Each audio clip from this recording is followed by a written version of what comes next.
O cenário atual no Japão é marcado por um descompasso entre percepção de mercado e realidade econômica. É o que destaca um relatório da Levy Intelligence. E estes avanços dos títulos da dívida japoneses, conhecido como JGBs, estão pressionando os mercados globais. Há muita apreensão, já que recentemente tivemos também uma apreciação destes JGBs e uma fuga de capitais, especialmente em um momento de potenciais aumentos de juros por parte do Banco do Japão. Sobre isso, eu converso agora com Jason Vieira, economista-chefe da Levy Asset. Seja bem-vindo à nossa programação, Jason. Primeiro, eu gostaria de entender, na tua percepção, o que está acontecendo com esses JGBs que novamente voltaram a ser pressionados. Quando a gente olha para os vencimentos mais curtos, talvez não tanto essa percepção, mas vencimentos de 30, 40 anos, já acima dos 3%, muito próximo das máximas. O Japão ele sempre foi considerado o que se chama de safe haven no mercado financeiro, que é um porto seguro de investimentos, em que mesmo com títulos com rendimento negativo, você conseguia ter ali uma proteção dado o cenário internacional. O problema é que também se fazia muito alavancagem em cima desses títulos do Tesouro Japonês, porque você pegava, por exemplo, empréstimos no Japão a um custo muito baixo, juros negativos, e obviamente emprestava isso em outras praças. No momento que você teve um pico de atividade econômica no Japão, por conta tanto da desvalorização do ien, que gerou um movimento positivo, porque o país é um país exportador, então gerou não só um pico de exportações no Japão e um crescimento da atividade econômica, mas também a atividade de turismo no Japão cresceu demais. Você teve também a inflação subindo. E a inflação subindo, por conta de atividade econômica, problemas também de choques de oferta, tudo isso que nós observamos no passado, acabaram levando a um movimento de possibilidades de desmonte desses movimentos de carry trade que aconteceram em outubro do ano passado, e os investidores se voltaram novamente ao Japão e estão com temores de perder dinheiro de novo. Ou seja, o cenário ele não é simples, é um cenário bastante complexo em relação ao que está acontecendo na economia nipônica, mas os temores agora é de que haja novos movimentos de elevação de juros no Japão que podem, de alguma maneira, levar a uma alta do custo desse carry trade que é feito contra a divisa japonesa e fazer com que os investidores voltem a perder dinheiro. Por isso que existe tanta apreensão e, obviamente, questões do tamanho da dívida pública japonesa e de como isso pode impactar os mercados, dado que os Estados Unidos perderam um pouquinho o status de porto seguro global. E acho que é até interessante a gente fazer esse comparativo, Jason.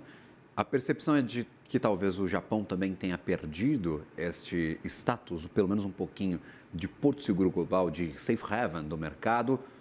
Como que você interpreta essa relação entre Estados Unidos e Japão? São condições parecidas ou são condições nem um pouco similares? Não, eles são bem diferentes e para o Japão o status de safe haven não é bom. Porque se você for considerar que isso leva a uma valorização do ien, por conta do aumento da demanda da divisa japonesa, e a economia japonesa, ela consegue voar em voo solo por décadas, porque a própria economia japonesa ela é autossustentável em alguns aspectos. Porque o japonês basicamente consome produtos japoneses. É muito raro importado. Talvez um dos destaques de importados no Japão seja a Apple. O restante basicamente se consome produtos de origem japonesa e é uma questão muito mais cultural do que econômica. Não é que as barreiras japonesas sejam fechadas para o produto importado. Consome muito luxo no Japão. Mas a questão nem é essa. A questão é que esse safe haven nunca é algo que é considerado, principalmente pelo BOJ, o Banco do Japão, como algo que seja positivo.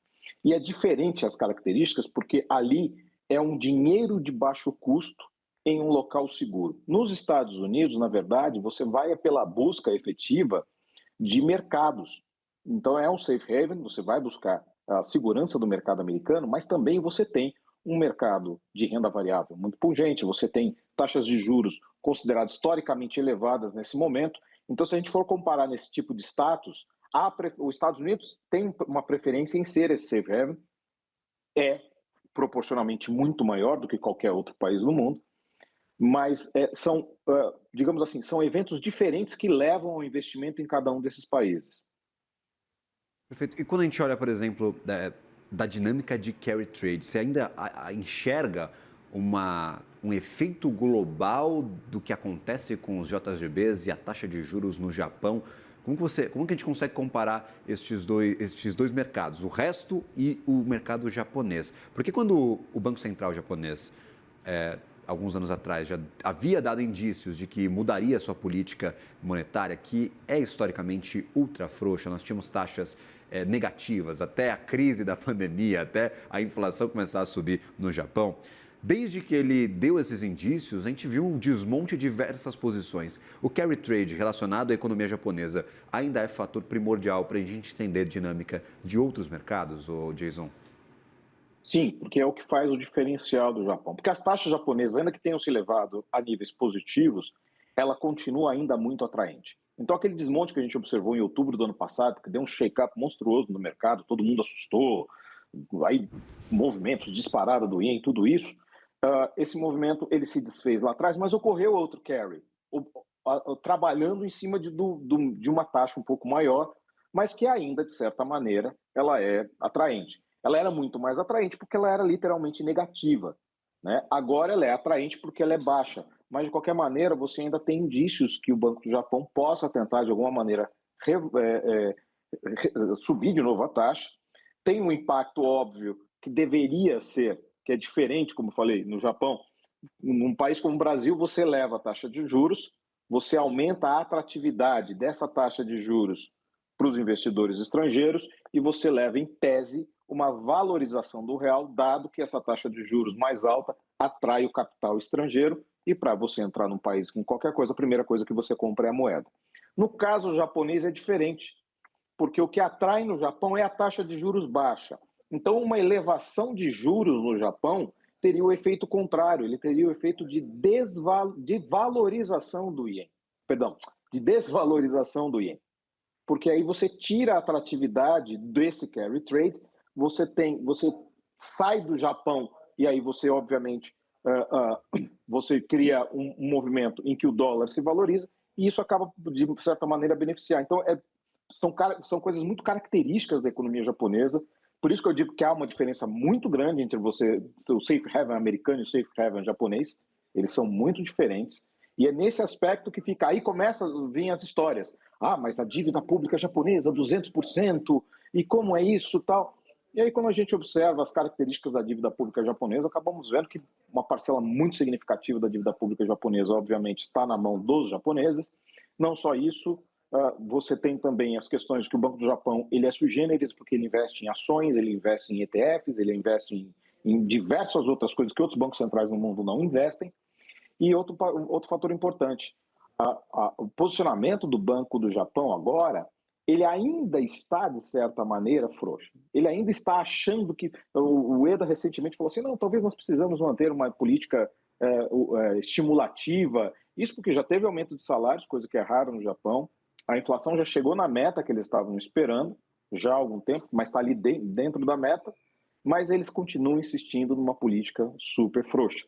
Então, são características típicas da economia japonesa. Não adianta ficar tentando comparar a dívida pública japonesa com a dívida pública americana. São bichos completamente diferentes. O grande problema do Japão hoje em dia é um problema geográfico. Geográfico não, vou dizer estatutário, digamos assim, atuarial, perdão. Atuarial. Perfeito. Tem mais gente velha do que jovem. Então, eles precisam ter mais filhos. Perfeito. Esse é o grande peso da dívida pública japonesa. Com certeza. E aí até a sua análise já vai em contradição ao que há algumas análises que eu já vi nesses últimos dias que indicavam talvez um cenário catastrófico para o Japão, essa insustentabilidade de manter os 236% de dívida PIB com juros em 3, 4% que está sendo emitido agora os JGBs. E aí eu faço a pergunta, olhando de uma forma um pouco mais afastada, Jason, tentando sair deste curtíssimo prazo, a tua avaliação é de que talvez a política monetária japonesa não estava funcionando anteriormente, agora ela vai passar à normalidade? A gente tinha armadilha de liquidez na economia japonesa e agora esse susto com a inflação, com esse distúrbio, com esse aumento de juros, ele pode fazer as coisas voltarem ao normal, voltarem ao controle no Japão? Como é que você vê essa dinâmica de um período de tempo um pouco mais afastado, por favor? Vamos imaginar o seguinte, a política ultraestimulativa, esse excesso de liquidez que você tinha no Japão por muitos anos, funcionava, mas como eu falei, dentro de características muito típicas da economia japonesa. É muito difícil a gente tentar fazer uma avaliação ou tentar colocar curva de Phillips ou alguma comparação efetivamente com outras economias do mundo. É muito complicado. Mas o que acontece com a economia japonesa, de certa maneira, é de que agora, nesse cenário de, em tese, normalizações de taxa de juros, uh, eu acho até estranho, por isso que eu falo, é muito sui generis a questão da economia japonesa, porque nós estamos com indicadores econômicos positivos, nós temos dados como Tankan, como outros indicadores industriais, de emprego e atividade econômica no Japão, que estão positivos. A bolsa japonesa está no 88, está no all-time high. Então, o que leva um banco central a não querer contrair a economia num cenário que a economia está superestimulada?